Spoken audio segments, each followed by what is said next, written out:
سلام بچه‌ها، من میثم هستم و خیلی خوش اومدید به این ویدیو جدید. تو ویدیوی امروز میخوام بهتون یاد بدم که چجوری بتونید هر آیتمی که دلتون میخواد یا هر آیتمی که تو ریسورس پک یه مپی چیزی هست رو اینجا به پروژه ماینیمیتورتون اضافه کنید. برای مثال این تفنگ یا این کیسه پول یا این گوشی رو اینجا بتونم که به عنوان آیتم اینجا به پروژه ماینیمیتورم اضافه کنم. یا حتی یه جا بود توی انیمیشن که خودم درست کرده بودم، اونجا اون پشت و ویترین PS5 بود.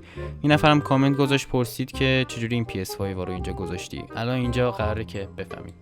فقط کافیه برید تو قسمت ورک بنچ، تو قسمت آیتم. حالا اینجا هر آیتمی فرقی نمیکنه، به مثال همین شمشیر رو انتخاب میکنیم، میایم اینجا تو قسمت ایمیج، اینجا رو براوز میزنیم. اینجا این تفنگو مثلا من از توی ریسورس پکی برداشته بودم. حالا فرقی نمیکنه، میتونید یه عکسی از گوگل دانلود کنید. فقط یه نکته خیلی مهمی که داره اینه که حتما این باید فرمتش PNG باشه و بک‌گراند سفید داشته باشه. اگه فرمتش PNG نباشه چی میشه؟ این قسمت‌های سفید رو میبینید. اگه فرمتش PNG نباشه این دورش هم یه چیز سفید میندازه، میارتش یه بک‌گراند سفید میندازه و خراب میکنه کارو. ولی اگه PNG باشه اینجوری روش میزنید، اوپن رو میزنید و خیلی راحت خود تفنگ رو فعلا برامون آورده.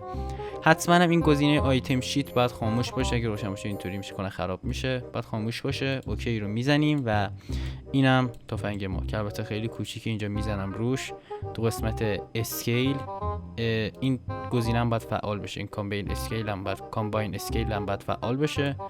میزنیم روش و اینطوری بزرگش میکنیم. البته خیلی بزرگ شد الان. اینا مثلا انقدر کافیه دیگه، اندازه دستش میشه. اینجا اینطوری من این تفنگ رو الان به پروژمون اضافه کردم.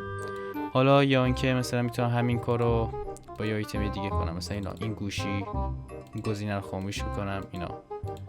اینجا گوشی رو اضافه کردم. تو خیلی از انیمیشن هم از این استفاده کردم. و یا حتی این کیسه پولمون، اینم تو یکی از این انیمیشن های بتمنمون بود. اینطوری میتونیم هر آیتمی که دلمون خواست رو به ماینیمیتورمون اضافه کنیم.